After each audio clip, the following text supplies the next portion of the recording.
Hey, everybody, welcome again to episode 14 of Stir Crazy, our unscripted and unfiltered web offering from us here at the Real News Network. I'm your host, Kim Brown.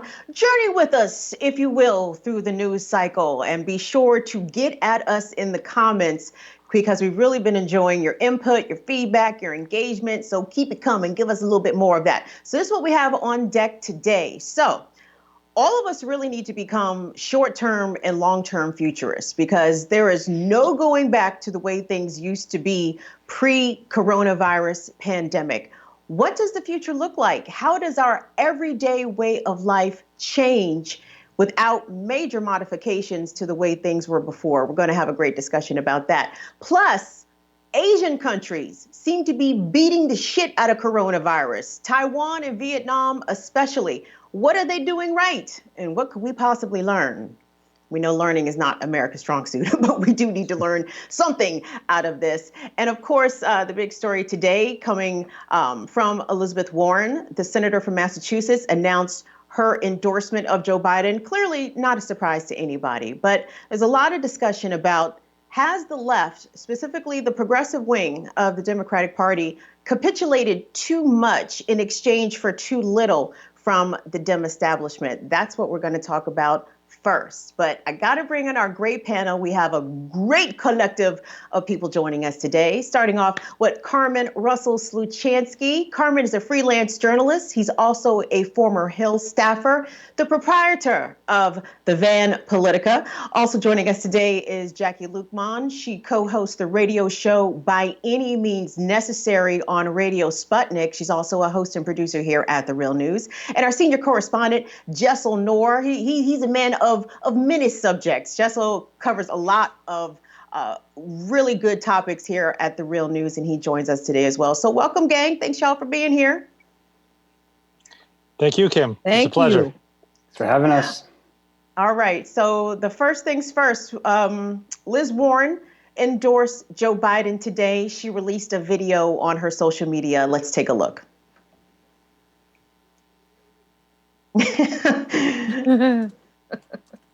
He grew up on the ragged edge of the middle class in Scranton. He committed to public service early in life and never stopped serving. And he's faced unspeakable tragedy with fortitude and grace. And these experiences animate the empathy he extends to Americans who are struggling, no matter what their story. Empathy matters. And in this moment of crisis, it is more important than ever that the next president restores Americans' faith in good, effective government. Joe Biden has spent nearly his entire life in public service. He knows that a government run with integrity, competence, and heart will save lives and save lives. I'm confused. Is she talking about Joe Biden? Is she talking about a government led with integrity, competence, and heart, and put Joe Biden's picture next to those exact words when she talks about empathy? My goodness, what part about Joe Biden's congressional record show that he has any empathy for marginalized communities? Jackie, let's start with you. I wasn't sure if she was kidnapped and maybe she was forced to say those things. But I mean, because none of that is true. Remember, this is Joe Biden, who just a few months ago, we saw the video of Joe Biden at some forum saying that he doesn't have any compassion for these kids today who complain about how hard things are for them. No, I don't buy it. That's pretty much what he said. And that's aside from the decades of anti-Black, anti-woman. This is the guy who said the Supreme Court went too far with Roe versus Wade, that he didn't believe that women really should have that much control only themselves over their own bodies. This is a real turning point, I think, for the Democratic Party in this country. And their selection of this man as their candidate, after selecting Hillary Clinton as their candidate in 2016, I get that most Americans aren't political junkies like I am. But seriously, if y'all can't see how deeply amoral and just heartless and anti-human the Democratic Party is in selecting this guy and in intentionally scuttling the campaign of Bernie Sanders. Again, I don't know what to tell you. I really don't. Hey, Jaisal, so I saw that ad and you know, a number of Biden's policies jumped out at me like, are we talking about the same person? But really the bankruptcy bill that he sided with other Senate Republicans when he was a member of the Senate, that in effect made it impossible for people who are dealing with crushing student loan debt to factor that into filing bankruptcy, which means that we are all saddled with our student loan debt in perpetuity. A lot of our debts are probably going to outlive us. I mean, there seems to be a disconnect between Liz Warren's message that she put through in her endorsement and the actual person that is going to be the nominee for president. Well, I guess the ultimate irony is that Liz Warren launched her political career trying to stop Joe Biden's bill, and which he ultimately, did not succeed in. But I think ultimately Joe Biden represents the Democratic Party. It's a center party. The progressive wing has been on the margins for decades, and I think the nominee for. Yeah, look, like Biden was a central figure in the Democratic Party for decades. So I think everything about his record reflects where the Democratic Party has been. And I think, ultimately one of the big reasons that voters chose Joe Biden is that they were convinced that despite all his shortcomings, remember, this was someone that just in February, everyone was counting him out. I have several magazines at home where the front cover is Biden is done. I don't think a lot of people expected him to be the winner, but he is what the Democrats have. And, voters were convinced that Bernie couldn't beat Trump, but Biden could. And this is where we're at. I will say, though, there is still time before the convention. Now that the race has been consolidated, the allegations of the former staffer, Tara Reid, are being picked up more in the media, are being discussed more. And it remains to be seen. We've all watched some of Biden's briefings and just responding to the coronavirus, saying he doesn't want to really go after Trump on that. I think Bernie and Warren and Obama are doing what they have to do to back, as members, they've all committed to backing. They all committed to backing the nominee. So there's no surprise. But I don't think necessarily Biden is a lock to be the nominee. And progressive groups are going to try to demand many concessions from him and his policy platform. Remember, one of the main reasons that young people gave him an F on his climate platform, the issue they care about most, is because it seemingly was written by fossil fuel lobbyists. He didn't come out with a strong commitment to the Green New Deal to get rid of current fossil fuel plants. We covered a protest in New Hampshire where people just gave Biden a jar of coal because he hadn't committed to closing New England's oldest coal plant, which is still running because of massive subsidies. So I think this part of the election is over, but I think there's still a long way to go. And I think if Biden is going to get the support of the left, he's going to have to make some serious concessions to get their support. Hey, Carmen, so in that ad, I saw and heard a lot of imagery of Joe Biden, blue-collar guy, Scranton, Pennsylvania, came up the hard way. I feel like this is a bit of a demographic outreach to Trump supporters. Maybe Joe Biden does feel as if the people or the voters who supported Obama 2008 and 2012 and then turned around and voted for Trump in 2016, he thinks he can still get those people back, Carmen. What do you think? Oh man, he's got a big hill to climb. I'm going to give Elizabeth Warren a little bit more credit than everybody else in just the sense that she was the last holdout, right? Like Bernie actually had to drop out, and there had to be no one else before Biden. But she is a Democrat, she's a Democrat more than a progressive. So let's remember that. So when it comes down to it, she's still going to circle the wagons with the Democrats. That was a bit more of a full-throated endorsement than I've seen by everybody. So that is a little bit surprising.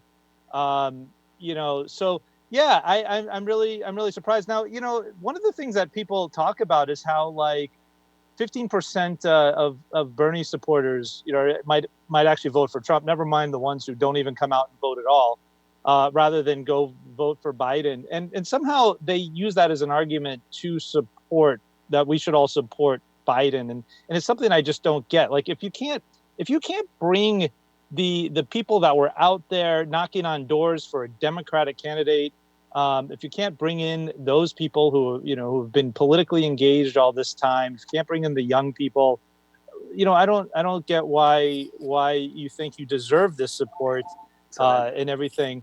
It's really quite astounding. I've been on the road. I was there for the primaries in Iowa, New Hampshire. I also talked to Florida, North Carolina, South Carolina, and I talked to voters in Pennsylvania, Indiana, like everywhere, just all over Georgia.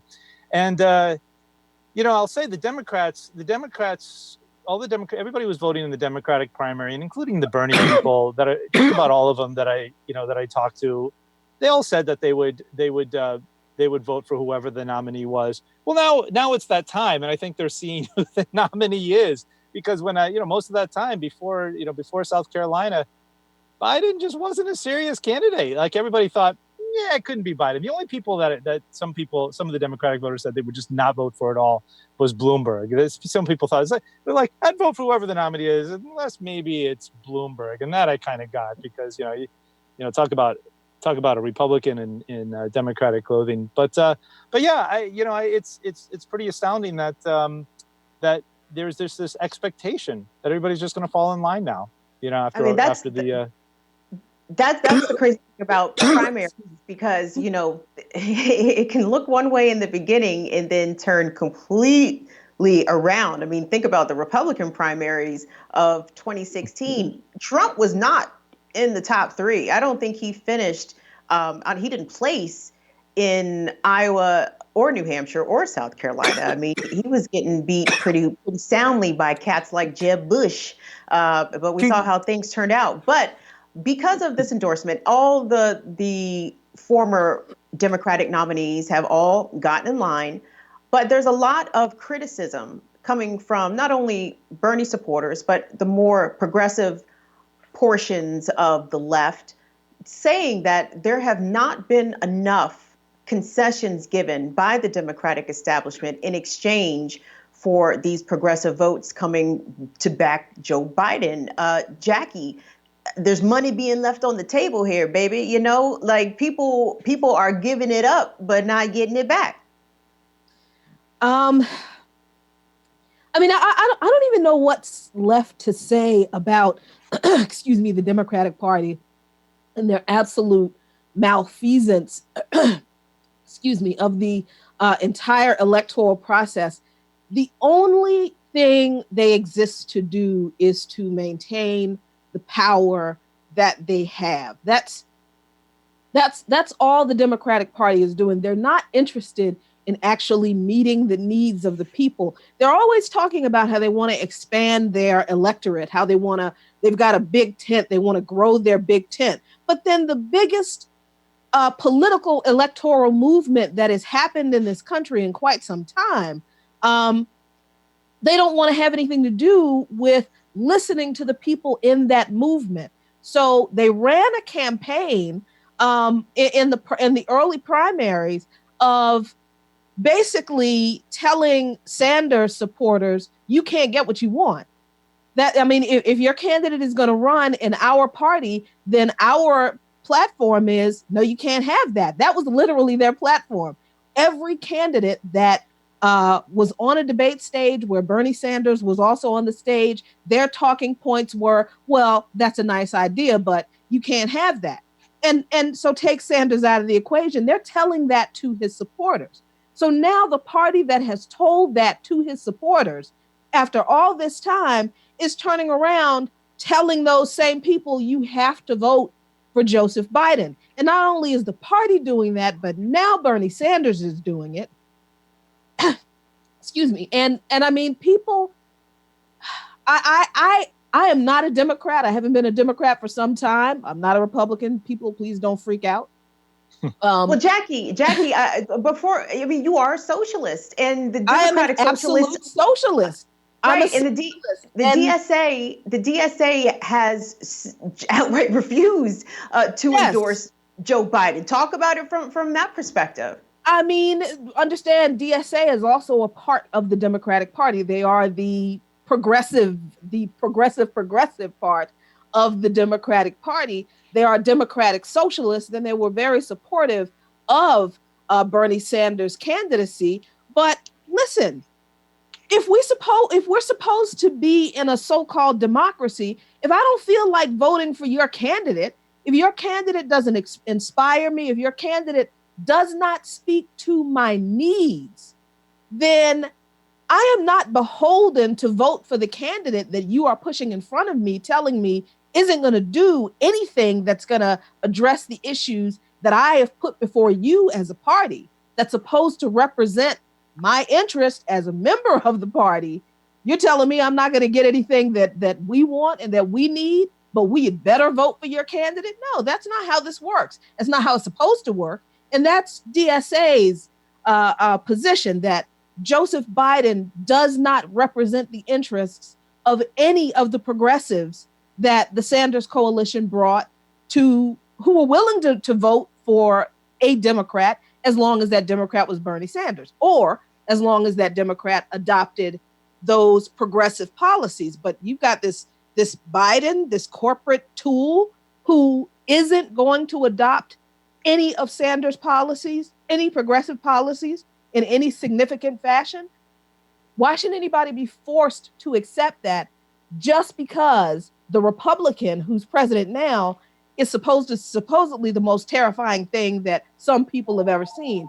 Remember, that's not even true for most of us. Most of us have seen a lot scarier than Trump for a long time. Carmen, I know that the Green Party is trying to make a play for Sanders supporters who are political orphans right now, lost in the wilderness, looking for a home. Talk to us about what the Green Party is doing strategically. Yeah, I had a lot of fun, following Jill Stein's campaign back in 2012 and 2016. I got to interview her a number of times. And, in 2016, obviously, there was a lot of hope that they would do better after Bernie, after Bernie dropped out of the race, similar to what's going on now. I think they only got like 0.4% of the overall vote there. And I have no doubts that, going to what Jacqueline was saying, so much of that had to do with people just worried about Donald Trump, who was then the nominee, and so they still went with Hillary Clinton, who couldn't pull it together, couldn't pull that coalition together enough to beat Donald Trump. It's a lot of there's just no doubt at this point, when we see history kind of repeating itself, that a lot of Bernie supporters are going to vote for the Green Party, and never mind the people who are going to vote for Donald Trump. In fact, a lot of those people might vote for the Green Party just because I don't think we even know who the nominee is over there. They do actually have a convention, and I'm not sure how they're dealing with the pandemic right now. But I'll tell you, one of the arguments that I get into regularly that really disturbs me, when people look at the votes in Wisconsin and was it Pennsylvania back in 2016, and say, see, if those people had just been smarter and voted for Hillary Clinton would be the president, and we wouldn't have this problem right now. And I said, you really don't understand who those people are. Maybe you would have, you would never have convinced them to vote for Hillary Clinton. It goes back to what Ralph Nader said about there only being a dime's difference, which was, of course, a restatement of earlier politicians about there being a dime's difference between the Republican and Democratic Party. But I mean, a lot of these people are policy people. A lot of Bernie people are policy people.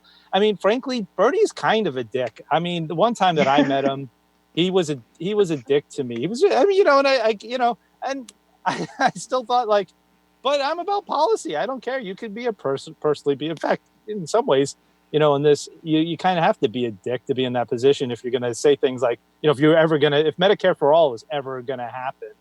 And so, and I going back to, to what Jacqueline said, I do another thing that really, that, drives me nuts is how people say, Donald Trump, worst president ever.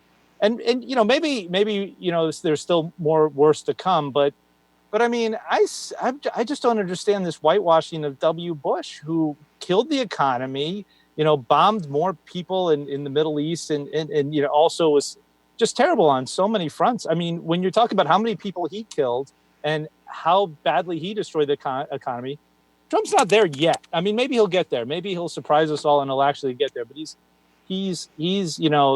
not there yet. But anyway, I have to imagine the Greens will still be around, and the Democrats had a chance to get some of those progressive voters, and they're just basically saying, nah, we don't care.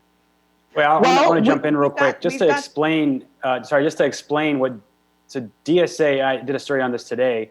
So DSA is not endorsing Joe Biden. From what I understand, though, just about all their members are going to, especially in swing states, they might not campaign for him, but they all intend on, I mean, the ones that I've talked to, the organizers I've talked to, they're going to vote. They're going to vote for Biden in a swing election. They might not vote for him in a safe state like New York or in Maryland that, where Biden is a lock to support a third party race or to support a third party race or just to not vote, just to leave that blank if it's a safe state. But I think the vast majority of Democratic voters do see Trump as a existential threat, withdrawing from climate accords, withdrawing from the Iran nuclear deal.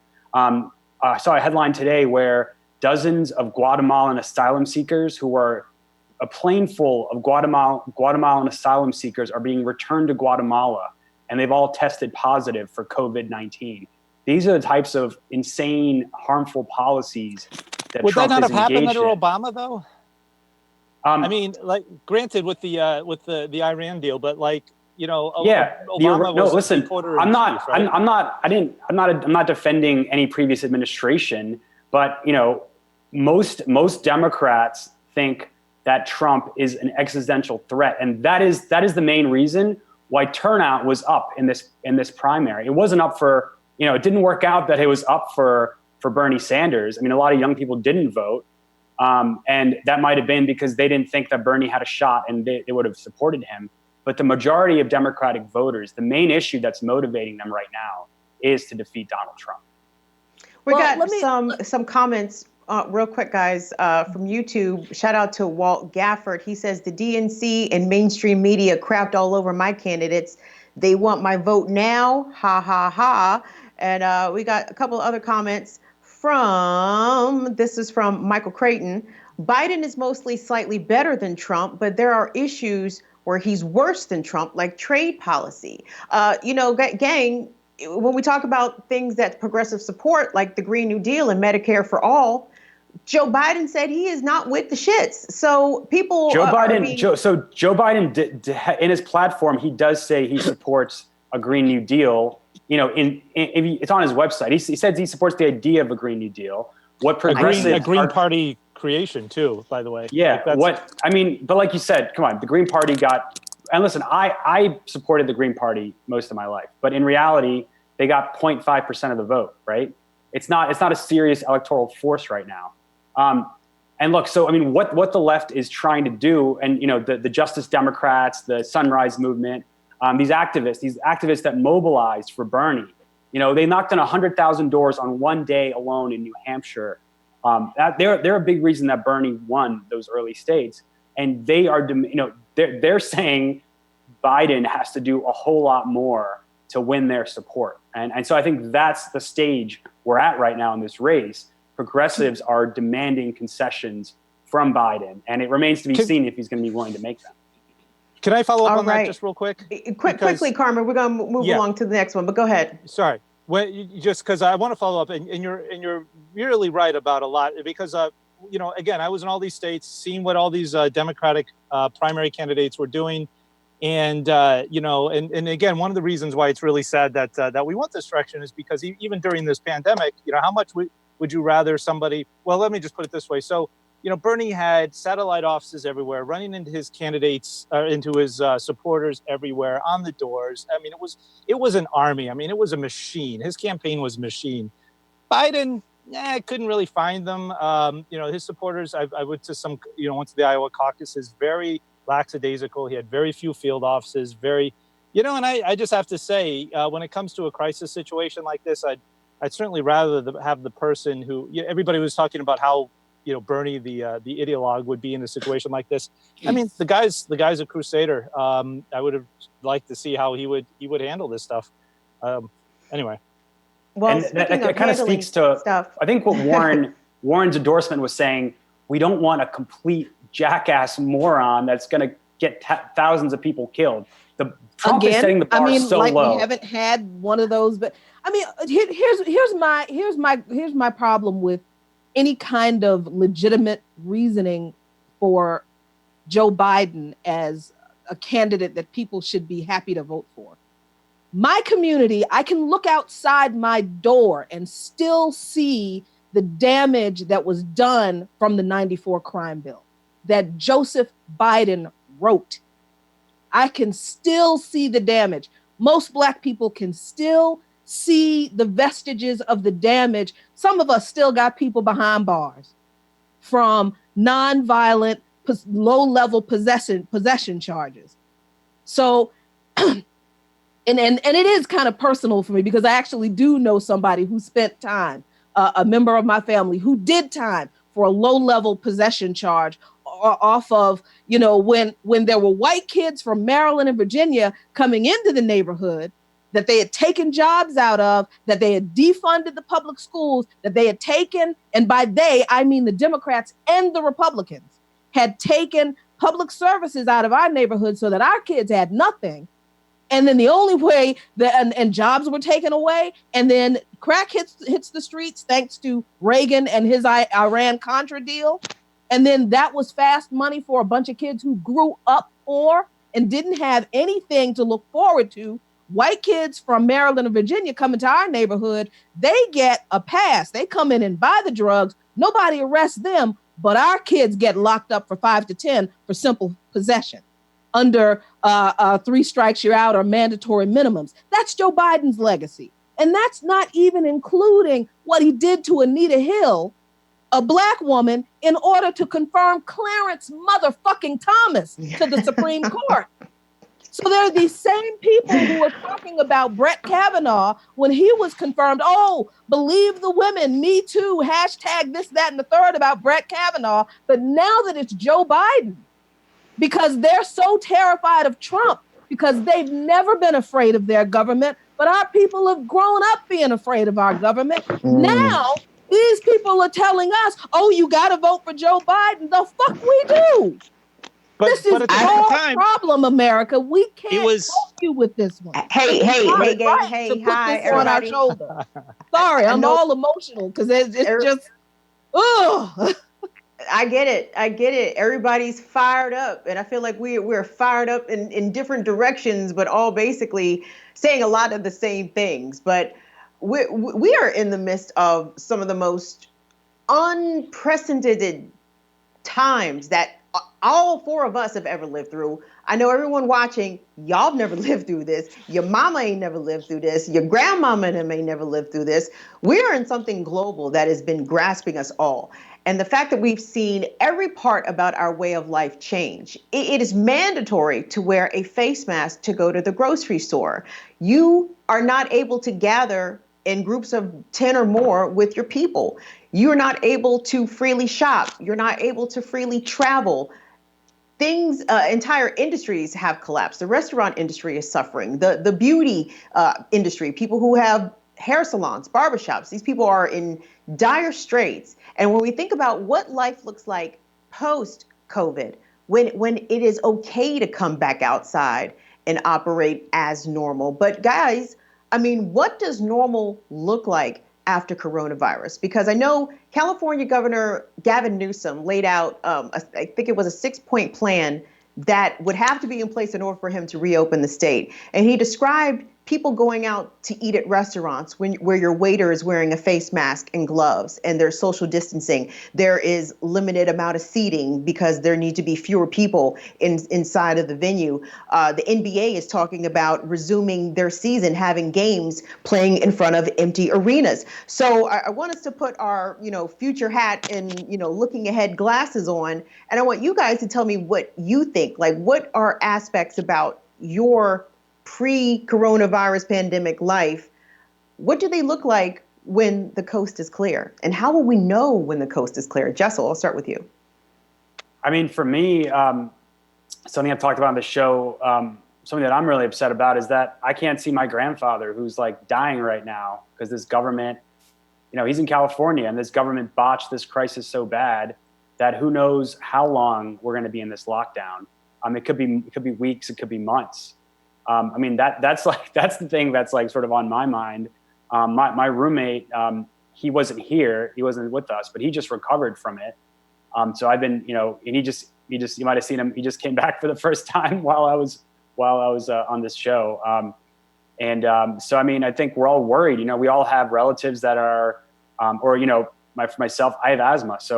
And which can be extremely severe at times. So I am, trying my best to avoid contact with coronavirus, but it's all going to hit us eventually. We just hope that it's not at a time when the hospitals are filled, and it's not at a time where there's not enough protective gear, that we're not going to be, infecting our loved ones or our community members while we're trying to recover from it. Carmen, my big question is, how am I going to know if it's cool or not? How are we going to know whether or not we have been exposed to coronavirus, whether or not we had it, beat it, still got it? There's a lot of unknowns, and nothing is going to look the same after this. The way children go to school, the way colleges instruct in the university setting, how people who work in food processing plants. There was a lot of coverage about that, how so many at the Smithfield beef and pork processing plant have tested positive for coronavirus, and then they examined the conditions in which they work, and they're working elbow to elbow. So how are we going to go back to normal, whatever normal could possibly look like now? The first thing I'll mention is you'll notice one big difference with me when this is all over. I'll actually shave. I've been hunkered down in the woods during this self-quarantine time, so I just decided it wasn't quite the time to shave. The future. Well, I mean, for one thing, you talked about the California governor and some of these plans that people have, what the world will look like. For one thing, finally, maybe everybody has learned to wash their hands really well.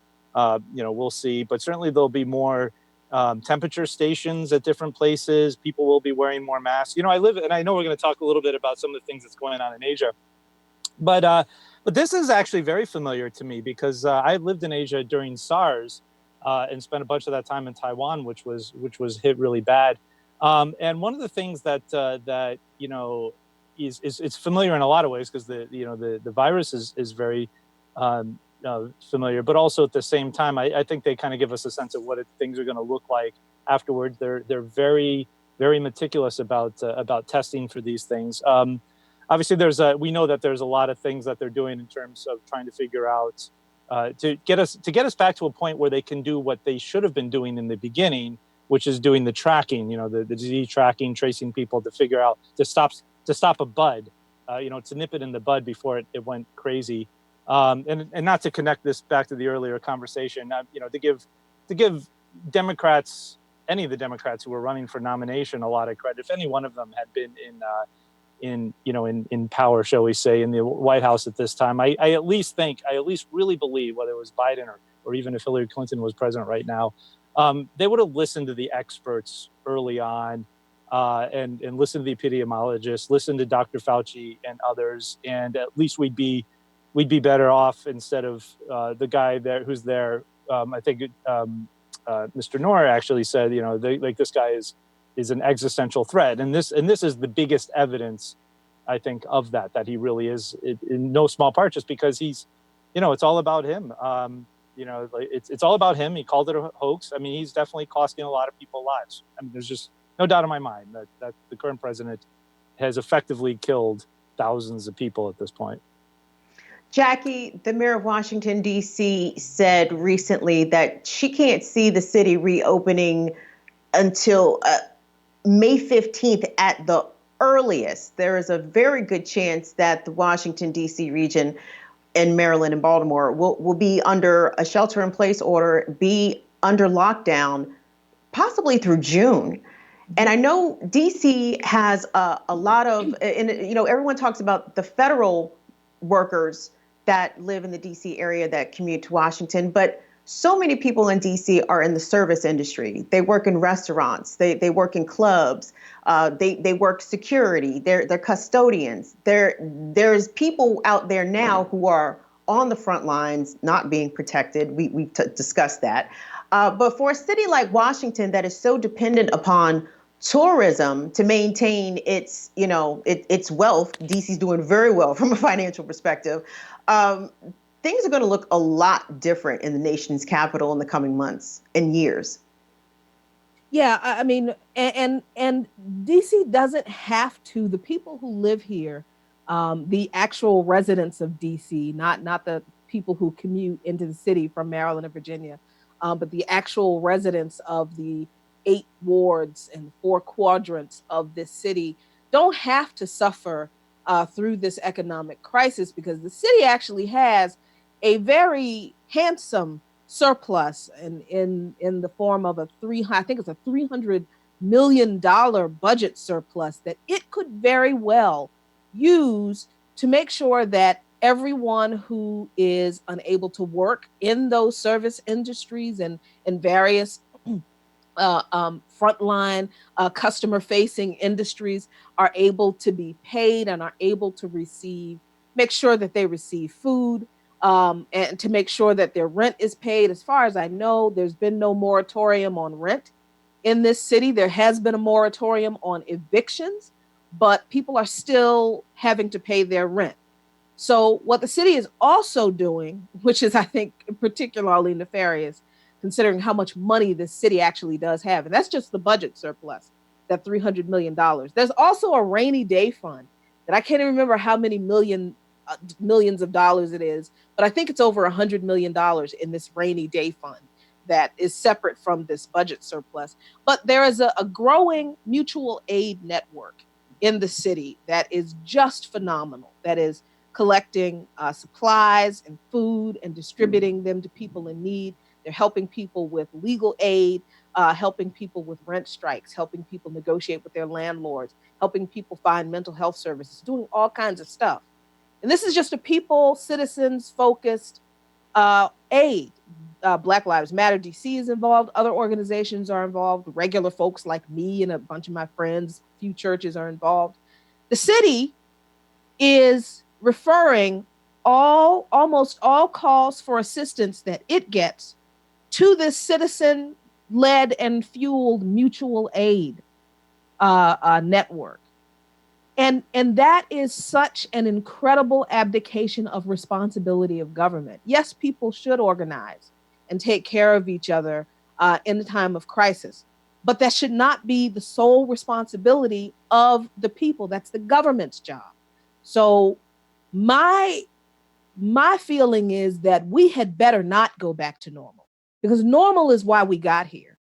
Normal is why we have a situation where hospitals don't have enough PPE for the nurses and the doctors, and hospital administration run by corporations are firing and threatening to fire doctors and nurses who openly complain about not having enough protective equipment for themselves.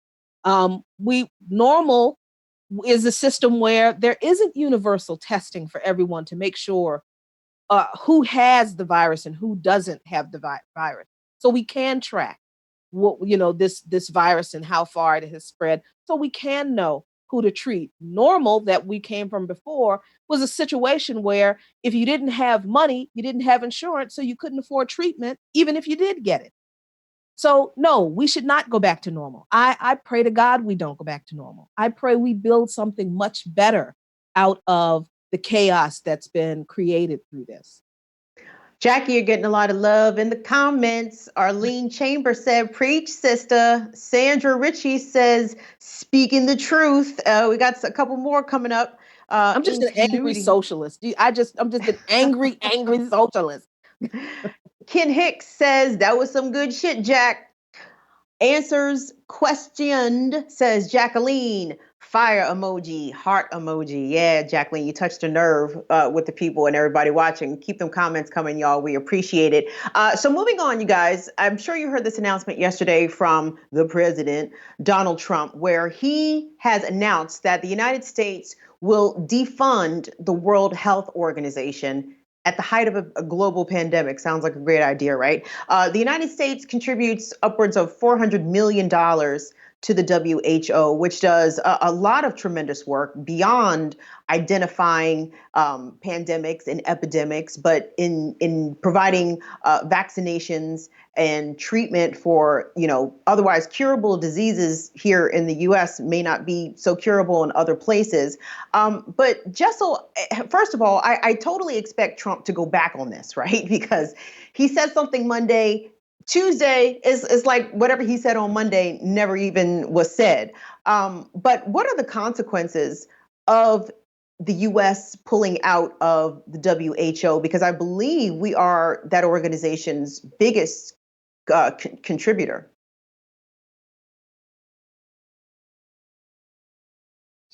I think the head of Oxfam, put it well when he called it a crime against humanity at a time when there's a global pandemic that hasn't even hit the global, it hasn't even really hit the global south yet, where there's, countries that are, just 50 years or 50 or 60 years post-colonialization, are still struggling, are still subjected to a lot of economic exploitation. When this hits Africa, when this hits India, when this hits when this hits like Latin America, it's gonna be complete devastation for these countries. And for these people, huge populations are living in slums. And of course, the impact here in the US, where, as we've talked about, you can't, 16 million people have lost their jobs, which means they've lost their health care. And so how are, and we already know people have died because they haven't had insurance. We know people don't want to go to the doctor because they don't have insurance. It's a massive crisis. And it's just, it's one of these self-serving things where, Trump's being criticized for not listening to the World Health Organization's warnings. And now that this, crisis is exploding, he's trying to have a scapegoat. And of course, tied into there is some, he's saying they're taking China's side, which is one of his other favorite targets to latch on with more racist attacks. So it's just shameful. And that's where we are right now. It's just another day, right? Tomorrow he's gonna do something else that's equally or more crazy. So it's just another day under this administration.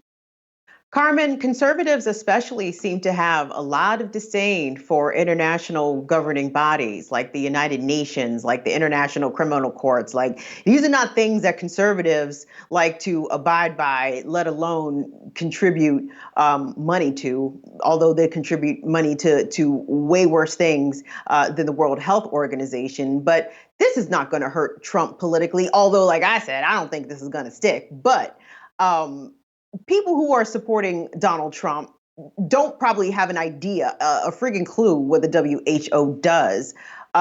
Is this a political issue for him or no?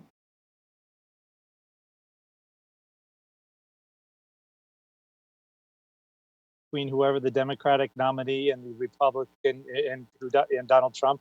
I mean, certainly not among his base. They honestly blaming China, blaming some international organization is really actually very easy for him when it comes to his base, because there's no doubt.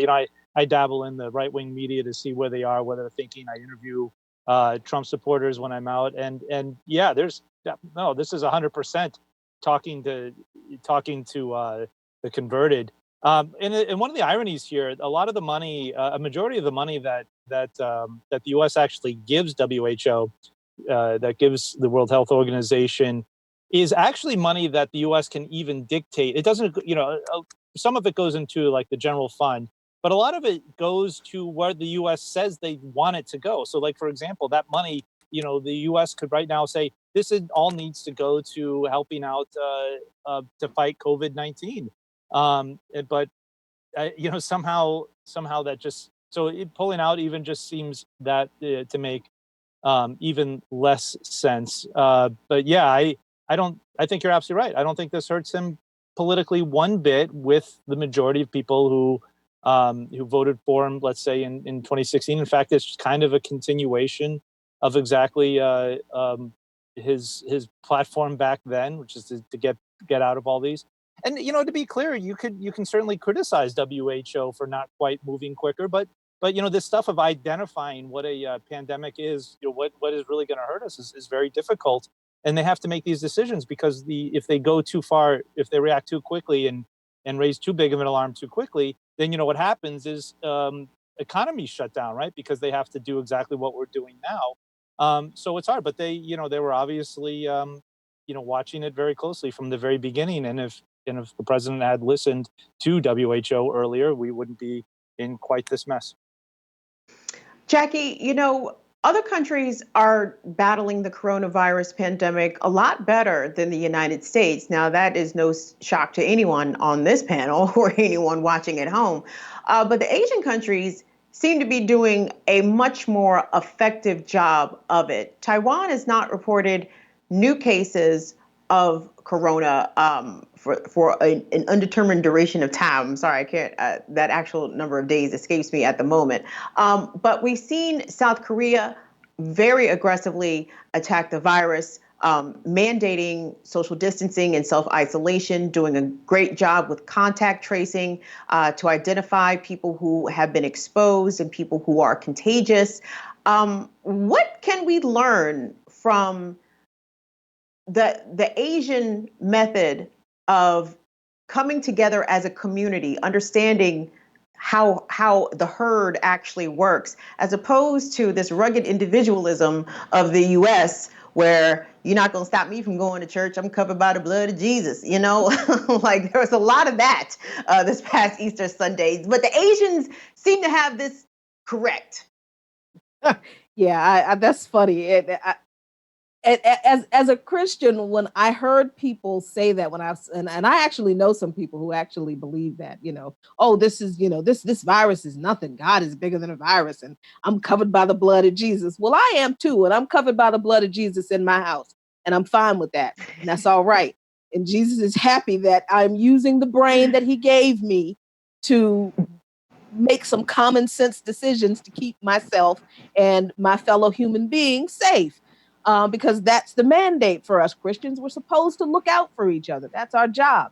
The Asian, and not just the Asian, it is also the spirit of cooperation, international cooperation that we're seeing, not just with Asian countries, but with Cuba and Venezuela and the Caribbean nations, that they're doing this already. Cuba has sent thousands of doctors to other countries. Cuba's already sent interferon 2B to Venezuela and to Iran and to China to help them combat the virus. Interferon 2B is a treatment. It's not a vaccine, but it is a treatment that is effective. And that's one of the ways that China was able to control the virus spread as effectively as they were able to, also with mandating a countrywide lockdown. Other countries have done that. But these are also countries, y'all, that are able to do this because they do have resources. They have a strong social safety net. Let me put it that way. They have resources that they allocate for the health of its people, for their people. So in these countries, there is universal health care and access that people don't have to pay for. Nobody has to pay for a test. Testing is universal. If the government mandates a quarantine or a lockdown, then the government realizes it's responsible for making sure that its people eat and receive the medicines that they need. The governments of these countries are doing these things. The reason that we are behind the curve in this country is because the United States is, as you said, Kim, stuck in this rugged individualism, capitalist, very much market driven paradigm where it's profits first and people second. But again, I think we're at a moment where people are realizing the power that we have, because without people, there is no profit. There is no market. We drive the market. So what we do with that knowledge now, that's our job. Well, gang, our own panelist here, Jaisal Noor. Jaisal did a outstanding story about surviving the coronavirus, living amid racial segregation, apartheid. Let's go to that clip. This coronavirus shit is for real. And we out here as public workers doing our job, trying to make an honest living to take care of our families. But for you to get on the bus and stand on the bus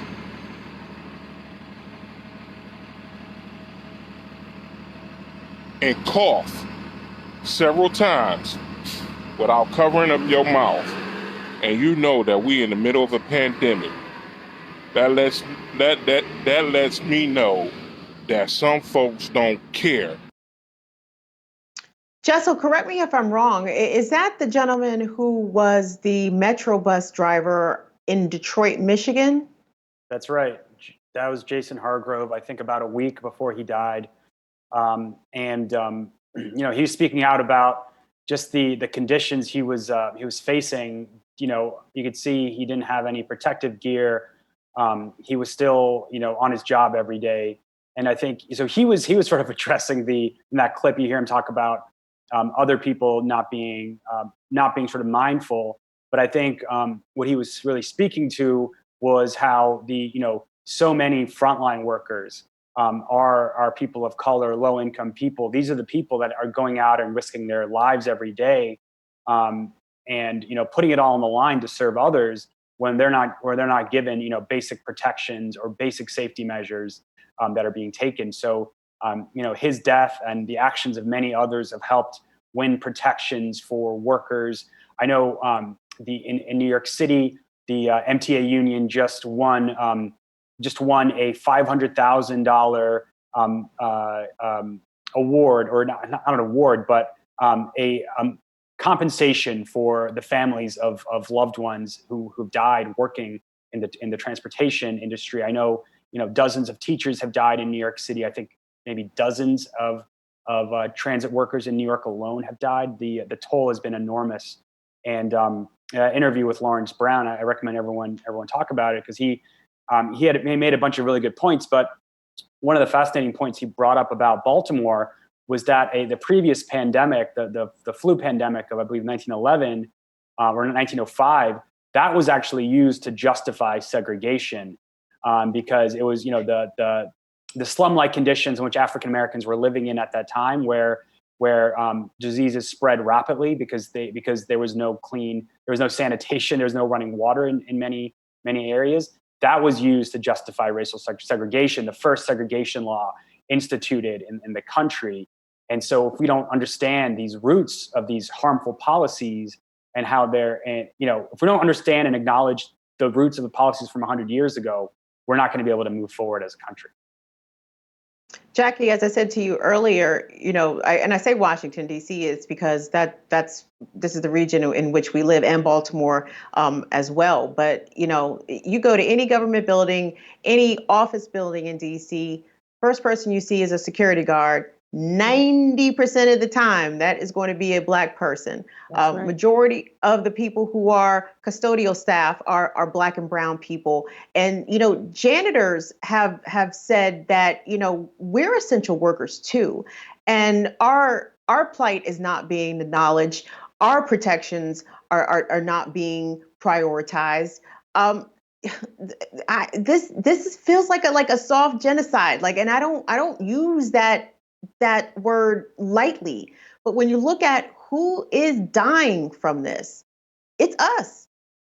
Yeah, that's there. There really is no way to describe that other than exactly what you called it, Kim. I mean, whether the government is intentionally trying to kill off people of color, Black people, Native people, Latino people. The fact of the matter is, racist um, policies from decades ago, centuries ago, the neglect of Black and Brown and Native communities, the intentional neglect of these communities in past administrations, the persistent um, uh, um, the prejudicial attitudes toward people of color in in some professions, in the medical professions, continue to make us more vulnerable to these kinds of natural disasters,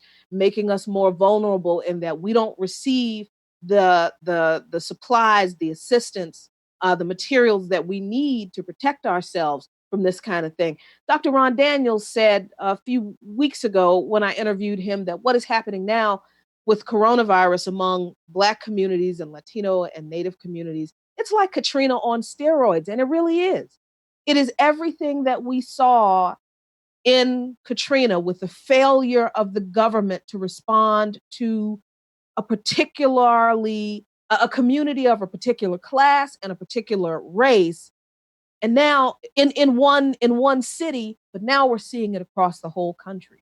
And I got to tell you, having to report on this kind of stuff every day, it's breaking my heart.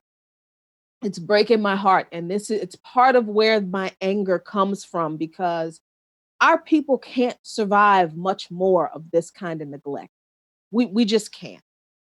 When you So talk about your heart being broken, I see the stories also, and the last time I can remember getting chills, like literal chills, like feeling like my blood was running cold from watching the news, was during Katrina. Watching the Katrina coverage, it broke my heart. I used to sit up and cry. I didn't even know anybody in New Orleans at the time. And it's still, just to see the mass neglect and mass suffering from a real specific group of people, what was just a lot to bear and to process. And Carmen, Donald Trump and his administration is in court right now trying to strip away and undermine what's left of the Affordable Care Act. And everyone here will agree that the ACA didn't go far enough for providing coverage, affordable coverage, for everybody. It certainly, it was lacking teeth, so to speak, and a lot more. But when you see these intentional policy decisions that will ensure that fewer people will get access to health care, ergo less access to COVID-19 testing and treatment, how does this look anything but deliberate? Yeah, I mean the it seems like the theme of this show is definitely all of the all the weaknesses that were in this economy and in this society, generally speaking, that the pandemic is really exposing. I mean, I like Jacqueline was saying, like, with Katrina and other stories that we follow. I mean, just go to Rikers Island. I mean, there's just so many stories um, that are there to expose this. Yet, here's now this global pandemic that's further exposing.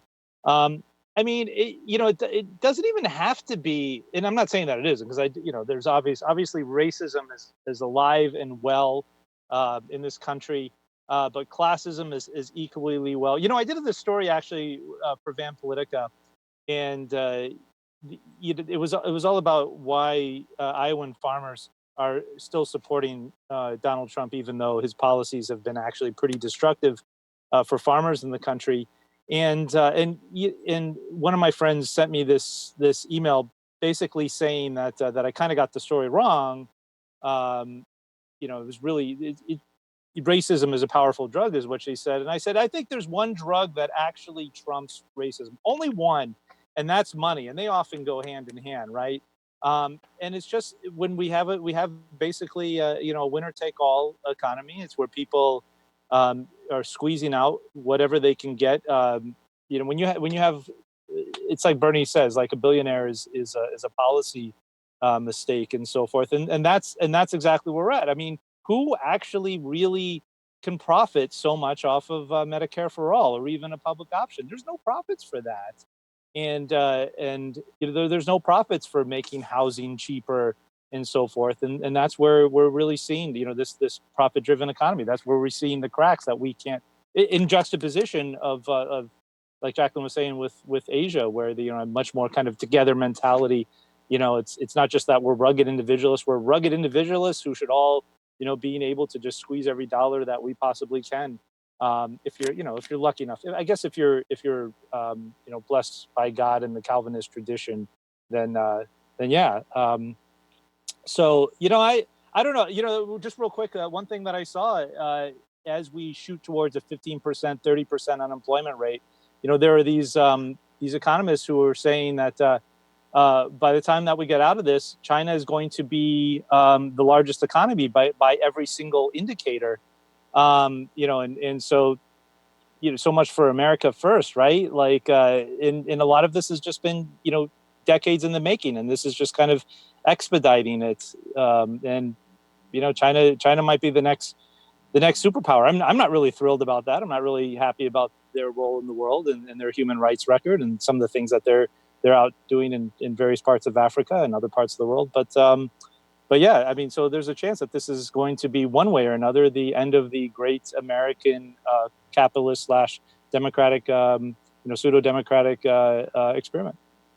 Well, good Always a happy note. riddance. Goodbye. I will be sure to go piss on its grave when it is dead and stinking in the ground. Before I let you guys go, we like to try to end, believe it or not, on a bit of an up note. This was trending yesterday on Reddit, and it made me smile as a person who concerts is probably like my favorite pastime. Like, considering the amount of suffering that everyone is dealing with surrounding coronavirus, I'm not going to complain that I can't go to concerts anymore. BFD at this point, there's bigger things that we need to be concerned about. But this kid yesterday, well, not yesterday, it was trending yesterday. In this video, it is his first time ever hearing Rage Against the Machine. You all know was going on tour this summer, and probably all those dates are canceled. But it made me smile. Check this out.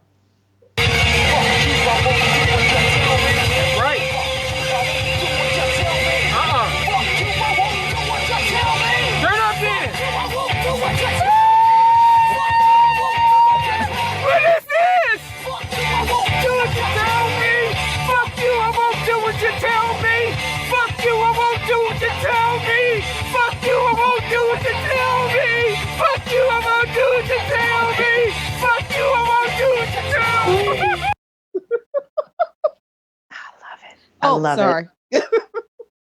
Dog, let me tell you something. I'm right there with him. Look, as a kid who graduated high school in the 1990s, Rage was definitely part of that soundtrack. And I can feel the young man. Like later on in the video, he's like, "What is this, punk rock?